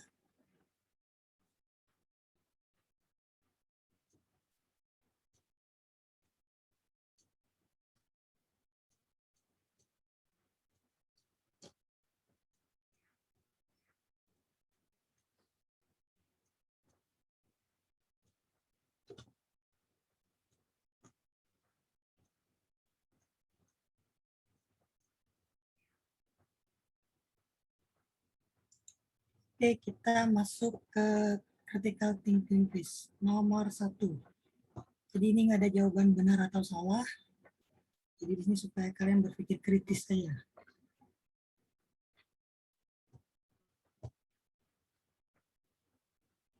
Sebelumnya saya ingin bertanya deh. Layar yang terlihat layar slide putih semua atau ada hitamnya ya? Ada tulisan kok Pak, jelas semua. Nggak ada, maksudnya ada layar hitam, nggak ada ya, nggak ada layar hitam ya, putih Nggak ada. semua ya. Nggak ada Pak. Soalnya di tempat saya agak error. 4 menit ya, nih, pikirkan jawaban terbaik kalian.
Nomor 2.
nomor terakhir.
Oke, selesai semua.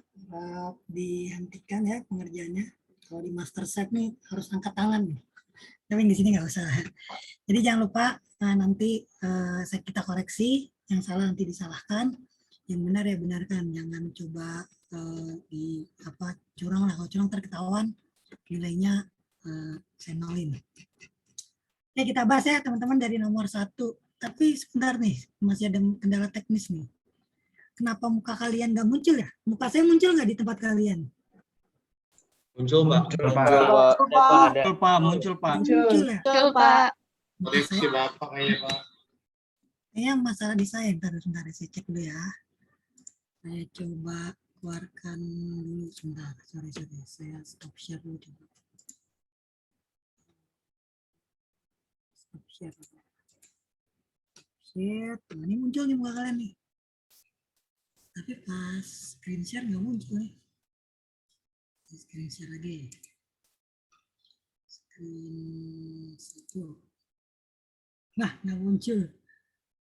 Bentar. Ini ada yang salah deh. Share screen.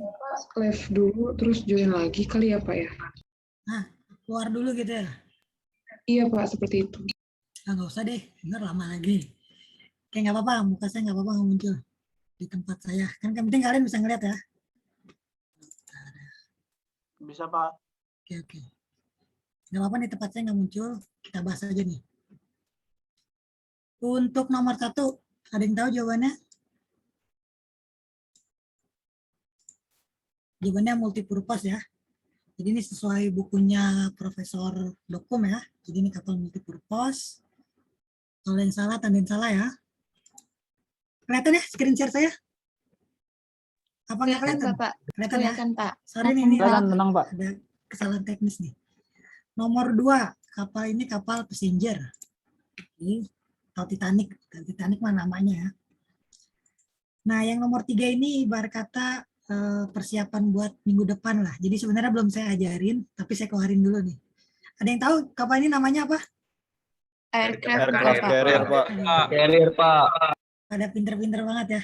Aircraft carrier, benar. Kapal induk. Hebat-hebat, udah pada tahu nih. Nah, ini agak susah nih, belum saya kasih tahu. Ada yang tahu kapal ini kapal apa? Destroyer, Pak. Destroyer, Pak. Destroyer, Pak. Destroyer. Bukan frigate ya. Dia destroyer. Nanti kenapa destroyer, kenapa frigate, itu minggu depan kita bahas. Namanya USS Zurich ya. Oke, selanjutnya ini, wah, udah jelas nih. Kapal multipurpose ya. Tom, kalau yang isi kargo juga benar sih. Oke, 1 TEU. Nah, gampang ya, udah dikasih tahu 20 feet. TEU 40 feet. Oke. Sekarang kapal ini, kapal apa? Kapal kontainer ya teman-teman ya.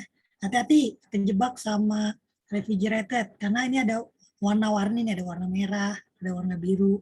Jadi kalau ada semuanya putih murni berarti itu refrigerated, tapi kalau udah ada paduan warna itu berarti container ship. Ini kapal feeder kontainer ya. Container feeder. Oke. Ini heavy cargo nomor 9. Yang salah diberi tanda salah, yang benar diberi tanda benar. Nomor 10, ini refrigerated vessel ya, atau ship. Oh ya teman-teman, jadi kapal itu nama lainnya itu vessel. Kan kalau vessel itu kalau bahasa Indonesianya itu wadah ya, agak aneh. Tapi kalau di perkapalan vessel itu wajar dalam artinya itu kapal sama artinya. Gitu. Ini gampang ya. LNG nomor 11, LNG vessel, nah, bukan LNG. Kalau LNG ship juga nggak apa-apa sih, nggak salah. Ini crude oil ya, crude oil tanker nomor 13. Nah ini agak bingung nih, ini kapal apa? Ini adalah kapal chemical ya, jadi pipingnya banyak tadi clue-nya. Ini pasti mudah sekali. Ini ore carrier atau bulk carrier. Nomor 15. Nah ini apa nih? Ini adalah kapal Roro ya. Jadi saya ambil dari bukunya Profesor Dokum. Kok Roro belakangnya nggak bisa kebuka? Ini sebenarnya bisa kebuka teman-teman, tapi nggak kelihatan aja. Gambarnya agak blur. Nah ini kalau salah keterlaluan ya. Ini kapal cruise nomor 15. Nomor 17. Nah ini udah ada clue-nya ya. Livestock carrier. Atau nama lainnya kalau di bukunya Profesor Dokum itu kettle vessel, sama aja artinya. Ini, ini kalau salah juga keterlaluan nih. Ini kapal yah yang dengan motor. Ini kapal ikan, fishing vessel. Atau di sini nama lainnya nih, trawler. Tadi kan sudah singgung ya, trawler. Selanjutnya nomor 20 ini kapal tugboat. Oke. Nomor 21 ini kapal dredger.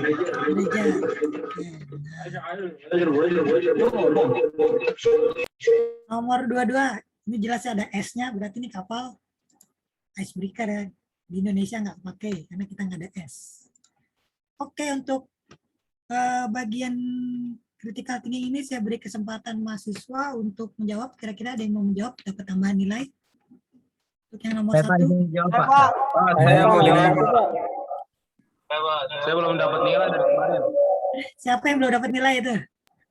Binanya Pak, binanya. Saya Pak. Banyak sekali nih. Ada Zulfi dulu deh, Zulfi. Gimana Zulfi?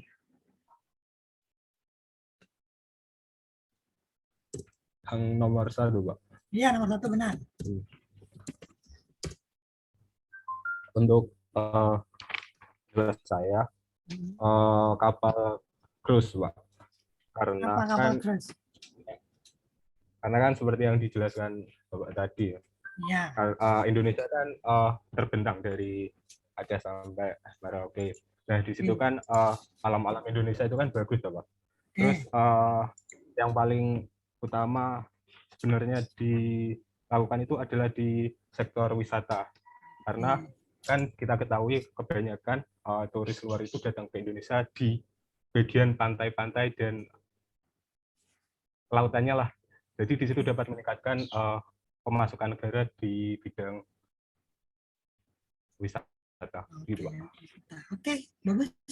Yang punya jawaban lain selain Zulfi, siapa? Saya mau jawab. Saya, Pak. Naufal dulu deh. Ya, Saya kasih kesempatan Naufal. dari kemarin kedapet nih. Iya nih, ramai banget angkatan kalian. Ya, menurut saya akan memanggil kapal aircraft carrier, Pak, atau kapal induk. Oke, kenapa kamu senangnya kapal ini? Karena yang kita tahu, yang pertama Indonesia masih belum memiliki kapal induk ya. Betul. Lalu kita tahu bahwa Indonesia sendiri adalah negara maritim. Kemudian selanjutnya, untuk menjadi negara yang maju, Indonesia harus perlu ditakuti oleh negara lain. Maka dari itu, dengan adanya kapal induk mungkin bisa menambah kekuatan Indonesia dan bisa ditakuti lah oleh negara lain. Mungkin itu sih, Pak. Terima kasih.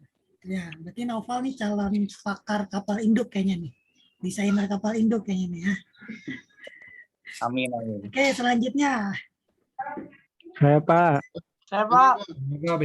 Emmanuel dulu kayak belum nih. Ini Pak, menurut saya akan mengembangkan container ship karena kalau container ship itu mengakomodasi barang, jadinya percepatan ekonomi pun juga akan lebih cepat Pak kalau container ship. Udah, gitu aja. Jawabannya bagus. Saya ingin menambahkan Emmanuel. Jadi berdasarkan jurnal terakhir yang saya pelajari, 80% perdagangan global, bayangin nih, 80% perdagangan global itu terjadi di pelabuhan atau lebih tepatnya di kapal kontainer. Memang benar pemikirannya Emmanuel, kalau memang mau memajukan negara, ya kita harus punya banyak-banyak kapal kontainer. Sehingga ya, di situ memang perdagangan dunia ada di situ semua, di kapal dan pelabuhan, terutama kapal kontainer. Bagus Emmanuel. Oke, yang keempat nih, kira-kira ada yang mau menambahkan atau jawabannya berbeda? Saya Pak. Berbeda Pak. Edward deh. Kalau saya sih pengen bangun kapal dredger, Pak. Dredger kenapa nih? Karena kan saya itu pengen ini, Pak, pengen bikin pulau reklamasi, Pak. Nah, nanti pulaunya itu bisa dijadiin tempat pariwisata gitu, Pak. Biar nambah devisa negara. Oke, bagus. Terakhir nih, nomor 1. Kayaknya tadi Alexander nih, dari tadi nih. Gimana Alexander? Iya Pak, saya ingin lebih bukan membangun ya Pak, lebih ke mengembangkan fishing ship sih Pak, kapal ikan. Kapal ikan, kenapa? Karena kan ya, seperti yang kita tahu kan, kapal ikan di Indonesia masih kebanyakan pakai teknologi yang masih kurang ya Pak, masih minim lah. Dan itu kan tadi seperti yang Bapak ngomong kan, bakal berdampak dengan kualitas ikannya yang kurang baik gitu kan. Oke. Nah, jadi menurut saya sih, para nelayan di Indonesia tuh harus mempunyai kapal ikan yang bagus juga teknologinya, karena kan ya kita kan Indonesia mempunyai laut yang besar ya Pak. Nah itu kan akan, dan kalau kita punya ikan yang bagus, kualitasnya kan akan juga bagus juga untuk perkembangan manusia-manusia di Indonesia gitu Pak. Dan juga akan membantu perekonomian Indonesia Pak. Itu Pak. Bagus Alexander. Oke, untuk nomor 1 kayaknya kita sudahi dulu nih, kalau nggak ada habis-habisnya nih. Untuk nomor 2, kira-kira ada yang mau menyampaikan jawabannya nggak? Saya Pak. Nah, kasih Farhan dulu deh. Oke Pak, jadi kan pertanyaannya modernisasi. Di sini modernisasi. Sorry Farhan. Sebelum saya Farhan ngomong, udah pada nonton videonya belum yang untuk kasus nomor 2 ini? Udah semua ya? Udah Pak, udah. Nah, saya ingin bertanya nih, kalau dia bisa jawab dapat tambahan nilai UTS langsung nih 10%. Nama propulsi kapal yang ada di video kisi-kisi itu namanya apa? Ada yang tahu nggak propulsinya? Kecuali Yudis nggak boleh jawab. Kan ada bukan propeller ya, kalau teman-teman perhatikan ya, bukan propeller ya. Dia ada semacam di samping kapal tuh semacam roda. Nah, roda itu namanya apa? Ada yang tahu? Nggak tahu ya. Nggak apa-apa, berarti nggak ada yang dapat tambahan nilai UTS nih. Nah, informasi tambahan juga buat teman-teman itu namanya paddle wheel. PADDLE wheel. Nah, paddle wheel ini memang ciri khas kapal-kapal Eropa jadul. Jadi memang Swiss ini salah satu negara maju yang dia pikirin kapal jadul ini kita modernisasi nih. Dan memang mesinnya keren banget ya kalau teman-teman lihat ya. Jadi seperti itu yang namanya paddle wheel ya. informasi tambahan. Oke, kembali lagi ke Farhan. Gimana Farhan jawabannya? Oke Pak, jadi kan kalau kita ngelihat kapal Swiss itu dia dari tahun 1901. Oke, benar, kapal jadul. Kapal 1901 itu jelas nggak bisa bersaing dengan kapal-kapal modern, baik dari segi kecepatan, segi banyak penumpang dan sebagainya. Oke, betul. Pertanyaannya apa yang dijual sama kapal itu? Nilai estetika dan nilai sejarah. Kita punya banyak nilai sejarah dan nilai estetika. Pertanyaannya apakah perlu dimodernisasi? Pertanyaannya selanjutnya adalah modernisasi dalam bentuk apa? Refurbish kah atau bentuk bangun ulang dan lain sebagainya. Saya baru ngecek harga kapal sailing itu di antara 12.000 sampai 25.000 US dollar. Berarti sekitar 180 jutaan sampai sekian miliar. Tentu buat bikin kapal wisata, misalkan katakanlah saya mau bikin kapal wisata di Danau Toba, nggak mungkin 10 kapal cukup. Artinya anggarannya besar. Maka menurut saya yang harusnya dijual adalah kapal-kapal lama yang kita buat estetik, entah dibikin konsep retro segala macam. Jadinya harusnya pendekatannya lebih ke pendekatan seni, orang yang nggak mau ngejar kecepatan, orang yang nggak mau ngejar canggih-canggih, orang yang cuma mau mengejar estetika. Di situ sih Pak pendapat saya. Oke, bagus jawaban Farhan. Ada yang mau menyangkal atau berbeda jawabannya dengan Farhan? Ada? Gazi kayaknya mau menjawab nih. Udah cukup. Udah cukup. Ada yang punya jawaban berbeda atau menyangkal jawabannya Farhan? Oke, positif semua nih. Nggak ada yang skeptis kah atau yang negatif kah? Nggak ada ya, nggak apa-apa.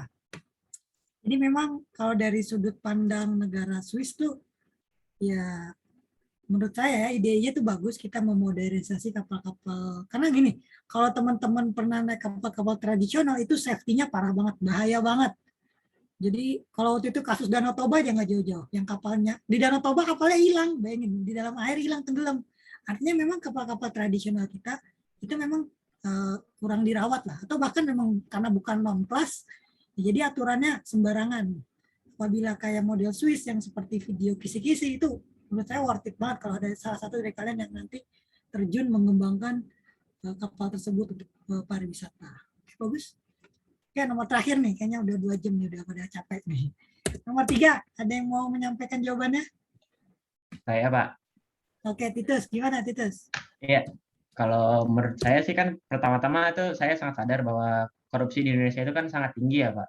Betul. Dan juga tetapi proposal ini kalau menurut saya merupakan salah satu cara agar Indonesia ini menjadi salah satu negara maju seperti yang Noval Rofi tadi bilang Pak. Menjadi salah satu negara maju yang ditakuti oleh banyak negara lah Pak. Nah, jadi kalau saya sih akan tetap menerima proposal ini ya Pak, tetapi dengan catatan saya akan tetap mengawasi lah pembangunannya ini mulai dari besi yang dipakai dan juga tenaga kerjanya ini. Jangan sampai proposal ini tuh direbut oleh negara luar negeri Pak. Soalnya ini proposal ini sangat mega proyek lah Pak. Terima kasih ya Pak. Bagus. Jadi menurut menurut kamu hajar aja nih ya? Hajar aja lah Pak. Bagus. Anak muda sekali. Kira-kira ada yang punya jawaban lain selain Titus atau menyangkal Titus? Saya mau Pak. Oke, Jessica. Gimana Jessica? Iya Pak, mungkin saya agak berbeda dari Titus ya Pak ya. Jadi saya mikirnya karena kan koruptor di Indonesia ini udah banyak banget Pak. Apalagi udah lumrah lah ya Pak ya. Saya tuh lebih ke arah kita proposal ini kita kasih ke orang yang memang dia jujur dan berintegritas Pak. Jadi saya nggak tahu nih apakah kan nggak semua juga orang Indonesia itu koruptor, tapi nggak semua juga orang-orang itu jujur. Jadi saya lebih milih ya yang jujur dan berintegritas Pak. Karena kan mau gimana pun kan keuntungan negara dan kerugian negara harus kita hitung juga kan Pak. Takutnya kalau kita kasih ke yang gimana-gimana, takutnya bengkak pengeluarannya gitu Pak. Terima kasih Pak. Ya, sama-sama. Jadi kalau menurut Jessica, kasih keluar negeri aja gitu kalau nggak mau repot gitu Jessica ya? Betul. Oke. Ada yang punya jawaban berbeda lagi selain Titus dan Jessica atau mau menyangkal? Saya Pak, Fajar Pak. Oke, Fajar. Gimana Fajar? Iya, kalau pendapat saya Pak, kalau pendapat saya lebih baik saya bekerja sama dengan negara lain Pak. Jadi, jadi misalkan saya bekerja sama dengan Eropa kayak Jerman atau Swiss, dan daripada si proposalnya ini diambil sama perusahaan asing gitu. Jadi tetap bekerja sama dengan asing tapi bukan dengan negara si perusahaan tersebut, malah menghindari gitu. Walaupun nanti hasilnya kita bagi dua dengan kesepakatan kedua belah pihak, karena saya rasa di Indonesia belum mampu, jadi minta mentoring oleh negara-negara di Eropa. Oh, jawaban saya seperti itu sih, Pak. Oke, Fajar nih kiblatnya Eropa sekali nih ya. Semoga kamu bisa di Iya, Eropa Pak, nih ya. betul, Pak. Lanjut kuliah S2, S3 nih di Eropa kayaknya Fajar nih. Amin, makasih, Pak. Selanjutnya ada yang punya jawaban berbeda? Saya, Pak. Oke, Fahri ya? Iya, Oke, Fahri gimana? karena ini adalah proyek besar ya, Pak. Pasti korupsi itu ada. Ada pasti. Karena Ya, proyek betul. besar ya. Dengan anggapan kalau orang Indonesia sudah bisa buat sendiri, lebih baik buat sendiri, Pak, daripada diberikan ke asing. Dengan dikerjakan sendiri, kita bisa menjaga kerahasiaan teknologi yang kita gunakan. Jadi begitu nih. terang tidak mudah diketahui, Pak. Kalau karena memang- korupsi pasti korupsi, Pak, karena mega proyek. Jawabannya Tentu saja pasti dikorupsi. pasti korupsi, ngeri sekali, merinding saya. Terima kasih, Pak. Tapi jawabannya menarik, jawaban Fahri ini, karena memang teknologi alusista ini memang sifatnya harus rahasia, harus classified. Satu sisi kalau kita buatnya di luar atau kerjasama di luar, ada kemungkinan teknologinya ya kebaca gitu. Bahkan gini teman-teman, fakta menarik juga, propeller kapal selam itu spesifikasinya rahasia loh. Nggak boleh ada yang tahu. Kenapa? Kalau andai kan propeller kita punya datanya nih, data propeller kita bocor lah, itu nanti kapal kita itu bisa ketahuan di mana aja kapal selam kita. Kok bisa? Berdasarkan vibrasi yang dihasilkan oleh propeller. Jadi misalnya propellernya jenis NAKA lah misalnya. NAKA ini udah kebaca nih, yang Indonesia punya NAKA semua. Ya udah, berarti ketika alat sensor Amerika itu ngedetek, ketahuan semua kapal selam kita di mana aja. Jadi memang kalau bicara alusista memang kerahasiaan itu memang faktor penting juga. Bahkan sampai level propellernya aja itu nggak boleh sembarangan orang tahu gitu. Bagus Fahri. Ada lagi terakhir sebelum ditutup nih, udah jam 3. Oke, nggak ada ya. Mungkin sekian, saya tutup kuliahnya. Terima kasih sudah belajar bareng saya. Selamat sore. Wassalamualaikum warahmatullahi wabarakatuh. Waalaikumsalam warahmatullahi wabarakatuh. Selamat sore Pak. Terima kasih Pak. Terima kasih, Pak. Terima kasih Pak. Ya. Maaf, Pak.